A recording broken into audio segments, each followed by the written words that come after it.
ஹிஜாபை நீக்கி வாழக்கூடிய பெண்களே, அல்லாஹ் அலங்கரித்த, அல்லாஹ் அழகாக்கிய உங்களுடைய உடலை உங்களுக்கு தகுதியான ஆண்களுக்கு மட்டும் வெளிப்படுத்துவதிலிருந்து விலகி இருக்கக்கூடிய பெண்கள் இந்த செய்தியை கொஞ்சம் சிந்தியுங்கள்.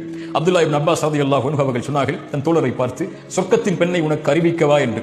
அவர்கள் ஒரு பெண் கடந்து சென்றார்கள். சொன்னார்கள், இந்த பெண் அல்லாஹ்வுடைய தூதருடைய சபையில் ஒரு முறை வந்தார்கள்.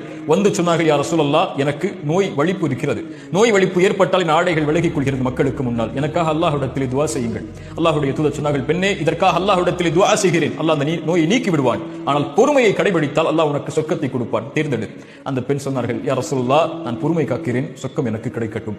ஆனால் அல்லாஹ்வுடைய தூதரே, நான் மக்கள் மத்தியில் இருக்கும்போது வலிப்பு நோய் ஏற்பட்டால் என் ஆடை விலகிக் கொள்கிறது, நான் என்ன செய்வது?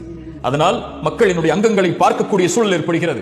அல்லாஹ்விடத்திலே அதற்காக மட்டும் என் வலிப்பு நோய் ஏற்பட்டாலும் பரவாயில்லை, பொறுமை காக்கிறேன், என் ஆடை விலகிவிடக் கூடாது மக்களுக்கு முன்னால் என்று அல்லாஹ்விடத்திலே துஆ செய்யுங்கள் என்றார்கள். அல்லாஹ்வுடைய தூதர் ஸல்லல்லாஹு அலைஹி வஸல்லம் துஆ செய்தார்கள்.